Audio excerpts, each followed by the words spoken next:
you, one of which has to do with a very short reflection on Psalm 137, and in a way, at least the way I see it, the challenges that it poses in the manner in which it ends. What I try to do there, and this is an abbreviated part of a chapter in a book on the Psalms that is edited by Atalia Brenner and another colleague from University of Amsterdam.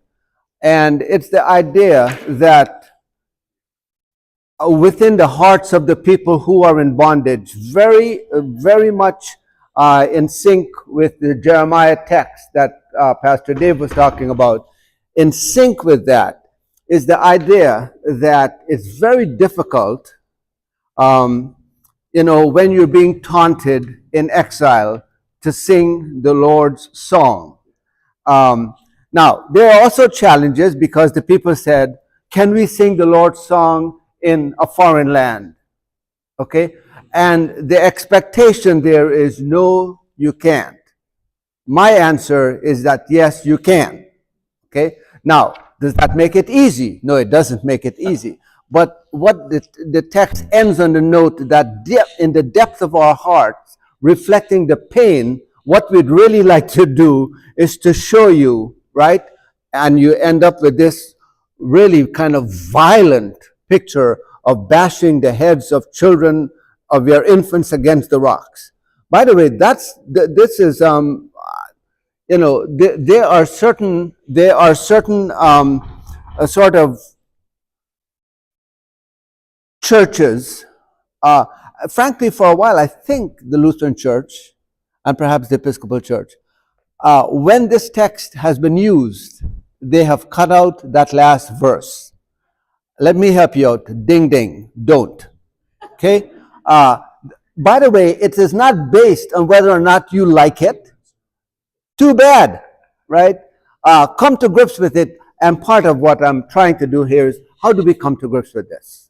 How do you come to grips with this? So for what it's worth, take a look.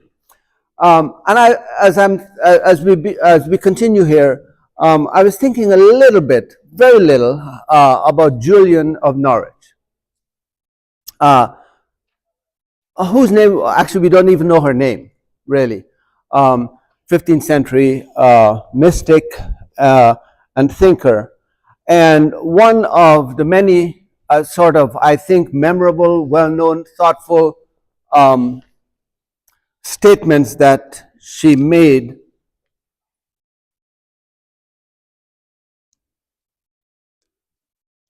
over time, which this doesn't work.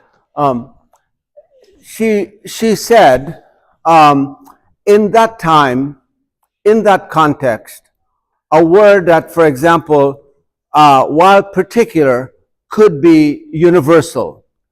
Every now and again, there are moments when we think about something, when we write about something, when we reflect personally about something that might have to do with our own circumstance, but it is so profound that it might have universal claim. And you think about what she said. She said, all will be well. Famously, all will be well. Maybe she should say all shall be well, not to be overly technical about the insistence here, the absolute, but all will be well. What it doesn't say, that all will be well, check the footnote to see when that's going to happen, okay? We have an index of a timeline. No, we don't, okay? But there is the statement that all will be well. And it's one of these particular statements in a particular time, in a particular place, maybe under particular circumstances, that has universal claim. And so, here we are in this time, in this place, in these circumstances, in this world, in the community in which we live, and all of a sudden, 1,000 years later, we are hearing all will, we want to believe that all will be well. All will be well. The second thing I want to say is that I will confess, thank you, that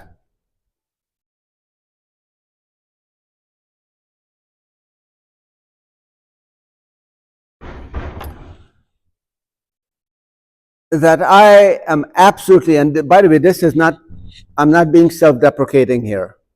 I have absolutely no real knowledge about Johnny Appleseed. You know, except you know, that story, the guy. Okay, but we think about the possibility of human change when you think that maybe one person cannot make a difference. And I'm going to throw out a couple of things for you. This is not homework, so I don't want you to sort of decide that, like students, since you didn't do the homework, you're not going to show up next week, okay? Or years ago, one of my students, who was an excellent student, I might say, who did not turn in a research paper, and finally we had this conversation, as you know, within ecclesiastical domain. It was a come to Jesus meeting. And I asked about the research paper, and she said, you know, it is finished, but I did not want to turn it in because I didn't think it was perfect. Okay? So we had this little conversation, to use, again, a theological language, that perfection leaves no place for grace. Okay? And in case you're wondering, also it doesn't exist in human realm. Okay? We pursue it as we do with the ideal. So we think about the individual change, and if you want to go back, there is a great story, right? And not fiction. There's a great story about this Indian king, Ashoka. And go back and read this story. Thousands of years ago, thousands of years before the time of Christ, okay, certainly before Johnny Appleseed, okay, who really saw war and maybe even violence, but certainly war, as not just a means, but an end to what we do. And the story is told that when he saw the men lying on the battlefield who were killed, 100,000, it was a moment that changed everything. And it changed, and as we know from that history, that he made a commitment that instead of war, he would essentially lead the people to plant trees and to create beauty in the society. And by the way, again, not, you know, maybe it's over time been fictionalized, but not fiction, the reality. Or think of folks who have won the Nobel Peace Prize. Okay, not many organizations, some have for sure, right? Like the Nuclear Commission did, like Doctors Without Borders did, right? But by and large, who wins the Nobel Peace Prize? Individuals who somehow, in the face of what seems to be either daunting or the impossible, have stepped up. Okay, so it could happen. And so Julian of Norwich says, all will be well, but between now and then, we're it. Okay, how do we move from now into then is the question. That journey, right, sometimes it's a remarkably difficult journey. But let me leave you in this part of it with C.S. Lewis's admonition to us. In moments when you find yourself traveling on a road that is difficult and you're going around a bend that is blind, what you need to know is not what lies a mile or 10 miles ahead of you. You just need to know what lies 3 feet ahead of you. Okay? When you're going around where you cannot see beyond, okay, ensure that you don't imagine that something seems so impossible that you just give up. His point is, all right, so last time we ended on this just painful note of Lot trying to be hospitable to one group, crosses that remarkably sort of, by the way, deep red line where he says in order to be hospitable, he needed to sort of almost inject hostility into the equation. Okay? In matters of invitation, in matters of hospitality, you may not cross that line. And what he does is to say to these men, all of whom we are told, right? He says to these men, he acknowledges that they were what? Remember the adverb that he uses? Do not act so wickedly. He acknowledges that these are not men who are looking, if you will, to know you in the way. Remember, we talked about this? God says, I need to speak with Abraham because he is my chosen, right? And it's the same word there. We translate it differently in English. Okay, it's the Hebrew word yada that means to know. So in there, God says, I have to tell Abraham because I have known him.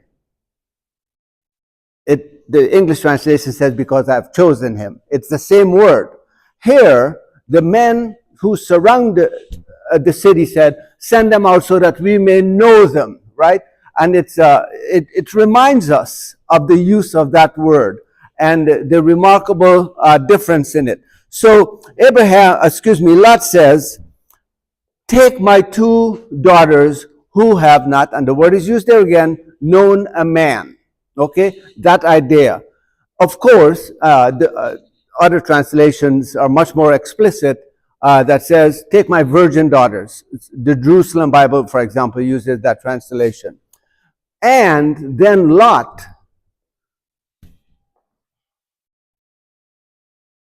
says, do with them as you please. Do with them as you please. Father of the Year candidate? And by the way, just for the record, Lot is listed with Abraham, with Moses, with the prophets in the New Testament as among the righteous ones. Okay? It's just as well that they don't ask people like me to edit the New Testament. Okay?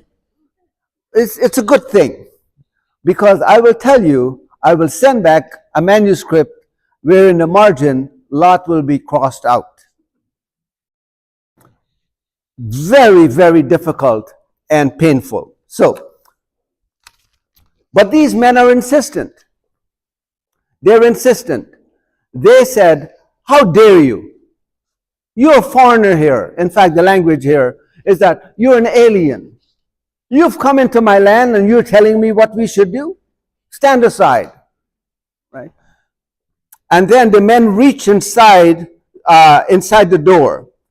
But Lot was pulled in and they were struck with blindness. And we can begin now to see where, by the way, Lot doesn't know this, but we can begin to see that he is maybe getting an understanding of who, quote, the 2 men who came, right? We already know that this one here is God. We know that. It says that the Lord, and so they were struck with blindness at the door, both great and small. And so they were unable to find the door. So the story could end there, right? I hope you guys learn your lesson. But of course, the story does not end there. Then the men said to Lot, the others who were out there, is there anyone else in the house? By the way, we want to be sure. Let me see. We want to be sure that everyone is saved. So let me read through this. Do you have anyone else here? Sons-in-law, sons, daughters, anyone you have in the city, bring them out of this place. This place is going to be destroyed. Do you have anyone else in here that you want to save? Bring them out. For we are about to destroy this place because, you see that word again? What's the sin in Sodom and Gomorrah? It's one word, outcry. Okay? Now, it has come down, of course, this is what happens, right? To mean one thing. But at the end of the day, it is the lack of what word? Outcry is seen over and against what? I think I may have put this up last time. Outcry is seen, I'll put, let me write the transliteration here.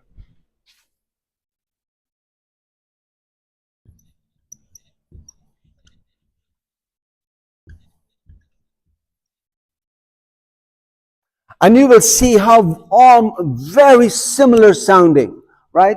What God wants from them and from us is this. Straightforwardly. Okay? The bar is very high here, by the way. This is what God wants from us.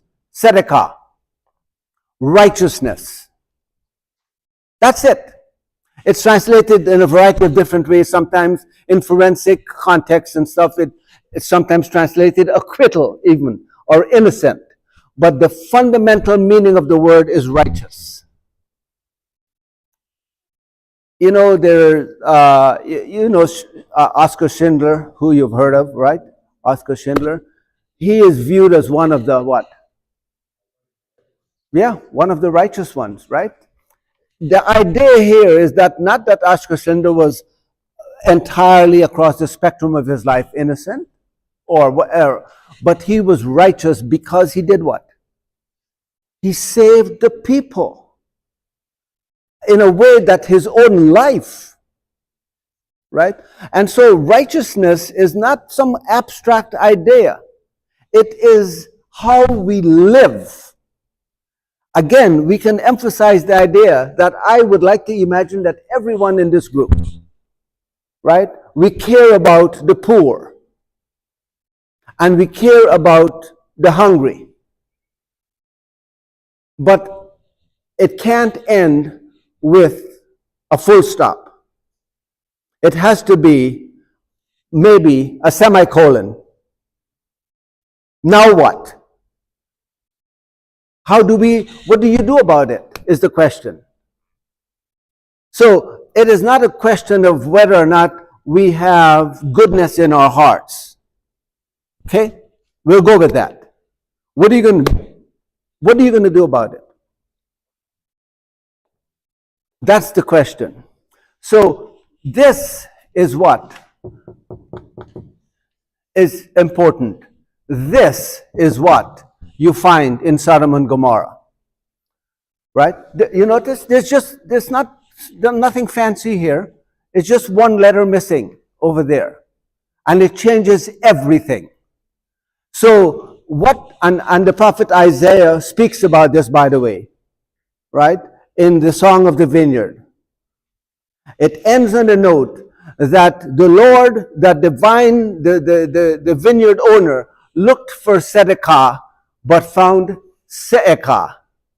Looked for mishpat, which is the common Hebrew word that means justice, but found mishpach. Okay? Again, one change in letter in the poetry that we miss in English. I looked for righteousness, but found a cry. I looked for justice, but found bloodshed, which is what mishpach means. Okay? So, as much as possible, set aside in this moment, what tradition and culture and history has taught us about Sodom and Gomorrah. And focus, what is the issue, what is the sin in Sodom and Gomorrah? Is the absence of righteousness that plays out in violence of the most horrific kind, where all of the people surround the house and say, send them out so that we may know them. And that is not knowledge in the sense of God knowing Abraham. It's the sense of violence. And Lot says, take my daughters instead. Which, by the way, by any definition, is a shocking statement to make. And we would not do this because you and I in this room are enlightened. But others have tried to sort of navigate around this. You know, when, I'll give you another example. When Sarah said, get rid of this slave woman and her son, Hagar and Ishmael. And Hagar had already named the place where she was. In Hebrew, in English, it would be translated as God sees. And her son is named God hears, Ishmael. Okay? And yet Sarah says, kick them out, because I will not have my son share inheritance. That is just, that's a red flag, right? It was not about inheritance. What were the boys doing? You remember? Most of the translations would say they were playing. Literally, the Hebrew says they were laughing. They were laughing. It's the same word for Isaac. In Hebrew, it's Yitzhak. They were Yitzhaking together, is what it was. But we can't stand that, can we? We can't stand our own Yitzhaking with an outsider. We've got to stop that. After all, who knows? Maybe they might just get along. And we can't have that. Get rid of him. And Abraham, who is not a man of attachments as we see, gets rid of them. Now, why is this important? For a million reasons. There are those who refuse to imagine that Sarah could have done anything that was wrong. And there is one commentary that says the older brother was sexually abusing his younger brother. And Sarah saw it and said he had to leave. That is how far we have come to justify what she did. Terrible. And where do you find that in the text? Let me help you out. You don't. And you have to stretch your imagination beyond belief to arrive at that. But it's based on the fact that I have to find a way to justify what Sarah did. And if the boys were doing that, then Sarah's action would be justified, right? Except, of course, they weren't. So part of the challenge here is not to get carried away with what society has deemed the sin of Sodom and Gomorrah. But when all else fails, you know the old adage, when all else fails, do what? Read the instructions. Okay? When all else fails, read the text. And by the way, if it's difficult, as we say in some parts of the world, tough coconuts. Read the text. It's meant to be difficult. Because there are challenges. It's not linear.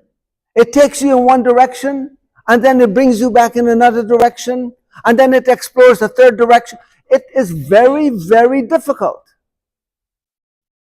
But read the text. Read the text. I'll give you one more example as we continue.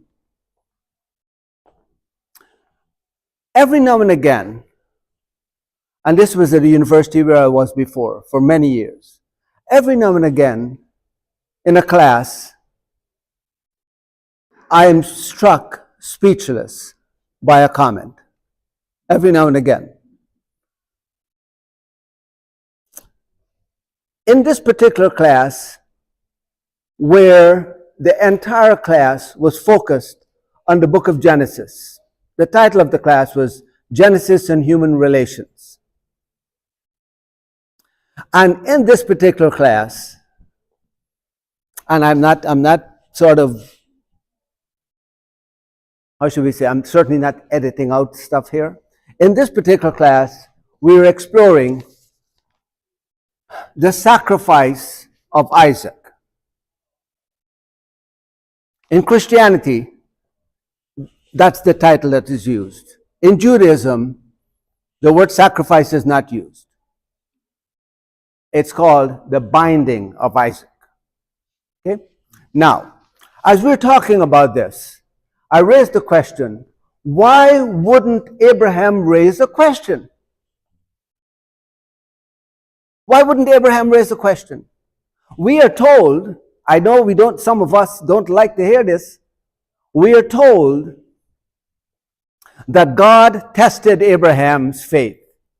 And you read that text and you're thinking, hang on, haven't we been going through this for a while here now? The whole testing business? By the way, and Vicar Asher led us in the Lord's Prayer. You know that phrase? Do not lead us into temptation. Probably more accurately translated what? Do not put us to the test. God tested Abraham. Now, I'm reading the text, I'm thinking, hang on. What do you call all of the stuff that happened before this? Right? Lots of tests went on. But Abraham does not raise a single question. And I want to say, Abraham, one chapter ago, you were advocating on behalf of Sodom and Gomorrah, for heaven's sake. This is your son. Not a question. Abraham, should you have a conversation with Sarah? Nothing. And just for the record, right? Abraham never is again with his sons after Ishmael goes and after Isaac is taken up on the mountain. There is nothing in the text that says they're ever again together except for when. The only other time the brothers come back together in the text is at his death. Now, I'm not a psychologist, but if you are, you can understand why Isaac is thinking, that whole cleaver at my neck, right? This is not a butter knife, by the way. The language is like that, right? So I'm exploring this text in a class, and I'm raising those questions. And I said, could you imagine one of us being told from a voice that comes from the skies, from the heavens, take your son and sacrifice him? What are you going to do? And one student says, I would do it. I'm not joking. This is the student who, these are all seniors, this is a student who had previously announced in class, this is the fall semester, that he is engaged to be married later that fall. So I said, John, this is after the gas died down in the class. I said, will you be discussing this with your now prospective wife? And he says, this is between God and me and not with her. I'm not making this up. Okay? I reminded the class that I don't believe in violence, so keep your... So here is the thing, right? Nothing is said. Nothing is said. And here is a student, one of us, who is saying, I would do this because God has spoken with me. By the way, I do not know how God speaks today. And if you tell me that I've been hearing God telling me stuff, I don't want to say that, pause, but let me go ahead, to use the language of Abraham from last week, far be it from me to say. to you, but what? Pause. Okay? But Abraham doesn't raise the voice.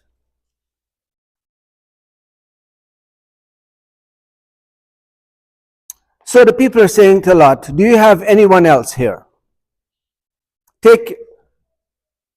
And he said, my sons-in-law are here, right? They're not really married yet. Perhaps betrothed, right, would be the word. But they're here. And here's what happens. Lot says to them, get out of this place, for the Lord is about to destroy the city. But he seemed to his sons-in-law to be jesting. Right? Now, part of the challenge of this text is that you might be asking, excuse me, to the sons-in-law, right? Don't you see these men surrounding the house here? And you think that what I'm asking you to do, I'm jesting? By the way, the text is actually even more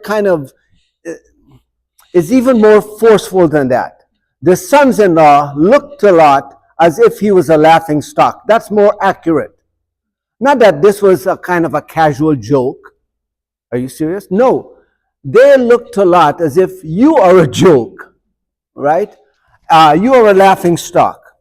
So when the morning dawned and the angels urged Lot, get up, take your wife and your 2 daughters who are here, or else you will be consumed. Forget about the sons-in-law, by the way. Obviously, these guys are not going to leave. Because why? They think that their prospective father-in-law is a joke.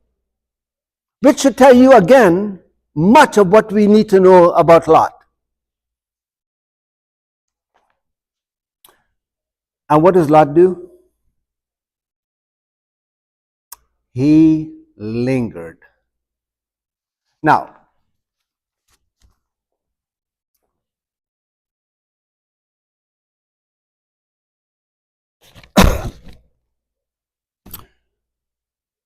growing up, one of the memorable lessons that my loving mother impressed upon me,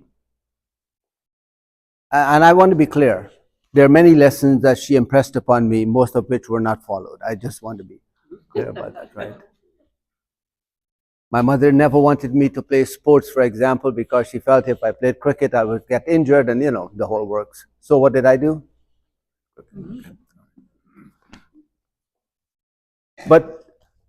And because we were British, what happened is that so much of the language that we inherited got mixed up with sort of other kinds of pronunciations were different, and it sort of morphed into other kind of indigenous languages that came from other parts of the world. So you would end up with, with English words, but you had to listen carefully because they were not quite the way it would be pronounced, let's say, at Oxford. And linger is one of those. And linger turned into the description of a person who is really kind of, shady. No real prospects in life. Standing around with, generally, by the way, males here. Okay, rarely, if ever, it's used to describe women. And it became, instead of linger, it was lingerer that became lungerer. Okay, and a whole series of movements that ended up as one who lingers like that. It shows that you really have no great prospects in life. Don't be a lingerer in that regard, right? Now, I want to be clear. There are some things we should linger over. Jeff and I were just chatting before this. One of the most influential Hebrew scholars, Old Testament scholars, that I believe really has left his mark on Old Testament scholarship in the 20th century and even into the 21st, but in the 20th, is Walter Brueggemann, okay, who spent a number of years in St. Louis and then most of his latter years at Columbia, and has written extensively about everything. About everything. Think anything Old Testament, and I've had the privilege over the years to work with him on things of mutual interest. And he actually has a book where he talks about the importance of lingering over a text. Okay? Don't rush to conclusions. Linger over it. And in his view, that kind of lingering has a constructive, positive, thoughtful, reflective way. This is not good. Your entire home and the city is about to go up in smoke. Your sons-in-law think you are a standing joke. You have just pushed your daughters out of your door. Let's be very clear. The fact that the daughters were not raped that night at this point does not mean that what happened, sort of leaves Lot off of the hook. No, he has already sacrificed them. He's already sacrificed them. Do you believe that that relationship is going to be as it was? No. So Lot has all of this sort of over and against him. And what does he do now? He lingers. Well, I know it's going to go up in smoke. I know this is bad. So he lingers. So the men seized him and his wife and his 2 daughters by the hand, the Lord being merciful to him. And if you want to look at the definition of divine mercy, this would be a good example. Why? Because by human standards, does Lot at this moment deserve mercy? We would just leave him there to burn. But God was merciful to Lot. And they brought him out and left him outside the city. When they brought him outside, they said, "Go, flee for your life." And here, by the way, it's very clear. Do not look back. Now, I'm conflicted with this, and I'll tell you why in a second. But do not look back, or stop anywhere in the plain. Flee to the hills, or you will be consumed.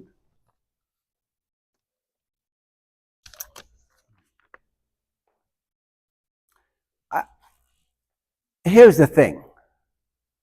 Sometimes we do look back for a variety of reasons. As a young person coming to this country years ago to go to college, never before leaving the shores of my home country, let alone flying.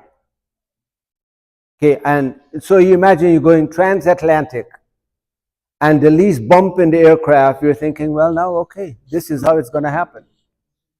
Okay. But I remember looking back, in those days, by the way, you're walking out on the tarmac. Yeah, as you're going up into the steps. Okay, if that seems like a foreign idea, right? But, you go out and you're walking there, and because it was in the tropics, I remember standing there looking back to see in the gallery family and friends waving.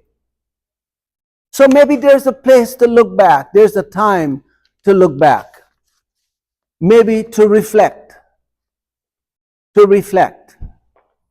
In the Society of Biblical Literature and the American Academy of Religion, there is a session that over the years, it started a few years ago, it would invite a scholar, such as a Brueggemann, who, is at the end of his career, let's say, to do a session that is entitled, "How have I changed? Okay? How have I changed? So sometimes there is a place to look back, because in so doing, you can begin to trace the trajectory of your life and your scholarship, on your profession, on your vocation. How have I changed?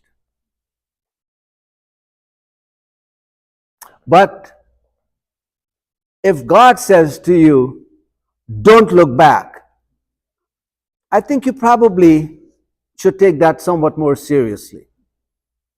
Don't look back, don't stop anywhere, flee. But Lot said to him, excuse me, my lords. Okay, again, if you look at the text, you will notice it's all lowercase, right? And so it could easily be translated, excuse me, sirs, right? Because Lot evidently, even to this point, is unaware. So he's treating them like two guys, as the translation here would indicate. He says, your servant has found favor with you, and you have shown great kindness in saving my life. But I cannot flee to the hills for fear the disaster will overtake me and I will die. Look, can I go over here? Right? So you linger, and now you're negotiating. You know, about the whole hill. I mean, it's... Can we go to, I don't know, option B?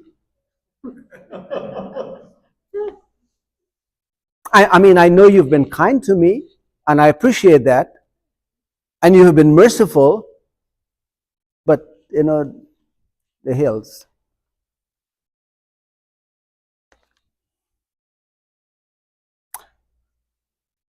He said, the city is near enough to flee. It's a little one. Let me escape there, okay, and my life will be saved. And then he said to him, very well, I grant you that favor too, right? Keep asking. By the way, you and I might say, keep doing what? Keep pushing your luck here. But I've given you this too, and I will not overthrow that city on which you have spoken. Hurry, escape there, for I have nothing until you arrive there. Therefore, the city was called Zoar, which simply is a Hebrew word that means little. Okay, that's it. It's a little city. Go to the little city. And the sun has risen on the earth when Lot came to Zoar. Then the Lord rained on Sodom and Gomorrah sulfur and fire from the Lord out of the heaven. And he overthrew these cities and all the plain and all the inhabitants of the cities and what grew on the ground. But Lot's wife looked back, and she became a pillar of salt.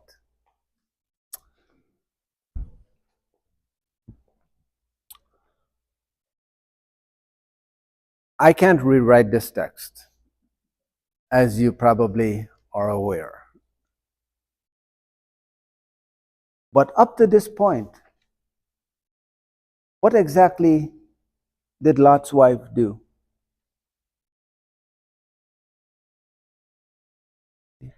Did Lot negotiate with his wife when he was pushing his two daughters out of the door? She acquiesced. She was made to be voiceless, right? There's nothing there. Huh? No name?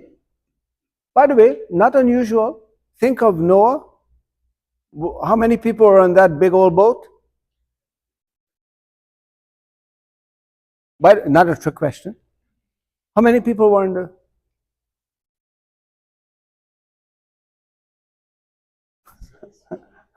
By the way, when I tell you I'm hearing voices, it sounds scary. But of course, there were 8 people on the boat. Noah, his wife, his 3 sons, and their wives. Okay? And it was Noah, and the 3 sons were, I'll give it to you before we have to remain here till next week, Ham, Shem, and Japheth or Japheth. And the name of the wife and the 3 daughters-in-law were... Okay? Right. And so don't, this is what happens, okay? But it is Lot's wife. Again, we might quibble about this. Who did the Lord speak to about not looking back? It is to Lot. It is to Lot. Now, sometimes in doing biblical studies, Hebrew and Greek, we are told that what you need to do, and they use all these fancy words like exegesis. Okay? You read the text and you do what?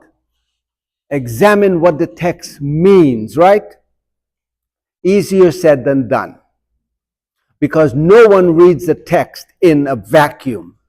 Right? We bring who we are. You show me someone who reads anything objectively, and I will show you someone who doesn't exist. We bring who we are. That's the reality.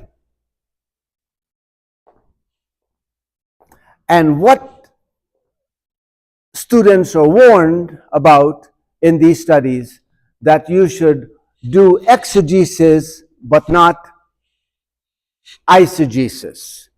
Do not read stuff into the text. By the way, again, take that with a grain of, I don't know what, salt. Okay? Lots of salt here. Okay? Take that with a grain or two of salt. Because we bring who we are. We bring who we are. African Americans, in reading this text of Genesis and Abraham and Sarah, identify with whom? With Hagar. With Hagar. Yes. So we can't say, well, it doesn't really matter. It matters. So we can't really say, well, I think Lot's wife was listening when God told Lot. That may or may not be true. We don't know. Is it in the text? No, it isn't. But she looked back and she turned into a pillar of salt. And by the way, there is in Israel, there is a kind of a shape that looks like a pillar of salt. And of course, we human beings being human beings, if you go visit, what do you want to see? Well, you got to see the pillar of salt. And what do you see? It's kind of like going to Stonehenge. You walk and you see Stonehenge and you said, okay, all right, okay. Take that, scratch out of your list. Or the Mona Lisa, which looks like it's smaller than the portrait that you have in your own house, okay? But she turned back and she turned into a pillar of salt because it is viewed as disobedience. Meanwhile, Lot and his two sons, and his two daughters, okay, right off. Let's be very clear, okay? The relationship with the daughters will never again be the same, just for the record. All right. Now, so a couple of things. We have a couple of minutes, so I want to next time, we want to shift gears a little bit. And I will introduce this to you in a second. I thought about delving into the sacrifice of Isaac and the beloved, what is called sometimes the sacrifice of the beloved son, Isaac. But instead, I want to shift a little bit, given the theme, to a text out of, again, Exodus that is familiar to us. And I'll read the first part to you in a second. But also to alert us a little bit to what's coming up.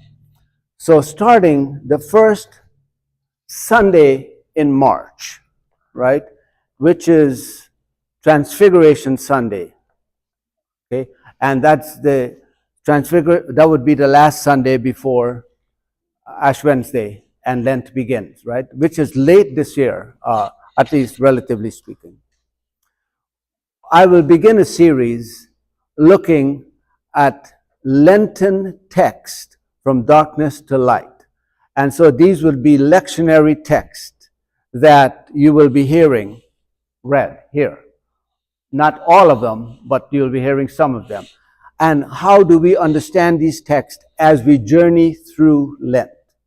Okay, and that begins in March. But for the next couple of Sundays, we will explore a couple other texts. And so let me begin reading something that you're already familiar with. Okay. Exodus chapter 16, starting with verse 1. The whole congregation of the Israelites set out from Elim. A little bit of a play on word there. It's a place, but Elim, technically, one could translate as what? Almost like gods, as in El and the masculine plural, Im, kind of, right? But they set out from this Elim, and Israel came to the wilderness of Sin, unfortunate name, which is between Elim and Sinai. On the 15th day of the second month after they had departed from the land of Egypt. And I want to leave you with this idea. The whole congregation of the Israelites complained against Moses. You know this text, right?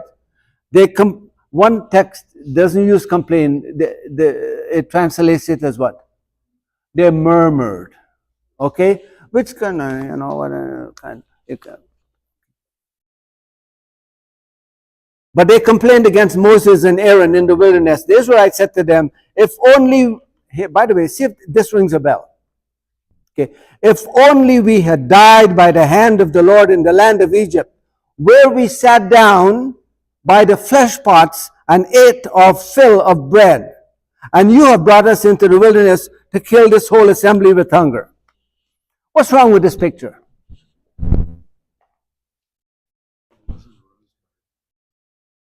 We sat by flesh pots and ate our fill. By the way, there is nothing in the history of the time that says that that's true. Nothing. Remember, you were what? Slaves in Egypt. You were not sitting by flesh pots and eating your fill and with bread. And by the way, 15 days into the wilderness, what do you have? You are now with what some of us, not in here, but some folks have, which of course is this selective amnesia, right? You look back on what? Yeah, I know it was difficult there, but you know, it's the good old days. It's a longing for the good old days. We want to go back to the good old days. Yes, it was a foreign land. Yes, it was in Egypt. Yes, we remember what happened. But it's the good old days, and now you have brought us here to die. We're going to die. You've brought us in the wilderness to die of hunger.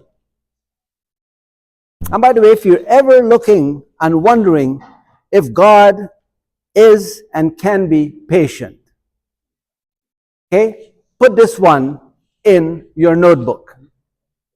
Because at this point, and I know sometimes we've seen God being, God, who've said, you know what, I can't deal with these people anymore. I'm done with you. You remember? Moses going to the mountaintop to have a summit with God, and he left his brother Aaron to help with the people. And while Moses is gone, what does Aaron do? The people are saying, since Moses is not here, is it okay with you if we, build a golden calf? And Aaron says what? Oh, sure, I'm only the substitute. Just do what I've given. Sure. And they did. And God looks down and God says to Moses, you see what your people are doing? I'm going to destroy them. And Moses says, a couple of things, Lord. One, they're your people. Okay? Not mine. Okay? It's great. I love this. They're your people. So we just want to clarify here. And secondly, by the way, if you destroy these people, think what the neighbors are going to say. Essentially, this is Moses' argument. You can't destroy your own people. What do you think the neighboring... And God says, yeah, okay, you're right. I'm not happy about this. Okay? So we have this kind of thing where God is looking at this, and here once again, the people are in the wilderness and they're complaining, and then the Lord said to Moses, I'm going to rain bread from heaven for you, and each day the people will go out and gather enough for the day. So two things. One, bread, right? And remember the figure of speech that we talked about, I think, a few weeks ago? Synecdoche. We don't use it much, but it's the opposite of hyperbole. Okay? It's like when we say, well, this is priceless, it doesn't mean it's cheap. It's an understatement for effect. Okay? And so when it's bread, it's a partial for the effect of the whole. Okay? Give us this day our daily bread. It's not only, bread. And as the text goes on, we know, of course, God also sent what? Meat. Meat for the evening, bread for the morning. And God sent this white thing that is called manna from heaven. So your homework is to come back with a pictorial depiction of what manna is. Okay? We have no idea.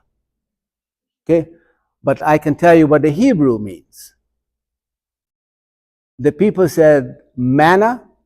The Hebrew literally is a combination of two words that could be translated, what is this? Literally, that's what it is, right? Now, the Hebrew says manna. And so we have come down because there is no piece of food that we eat that is manna, right? But the Hebrew means, what is this? Right? And that leads the people then to do what? Complain even more. All right? So we'll pick it up there next time. We have 2 more sessions on this, and then we will also do, I hope, on the last Sunday in February, something from the book of Judges, which will leave us gasping as well. All right. And then in March, we look at lectionary. So thanks, everyone.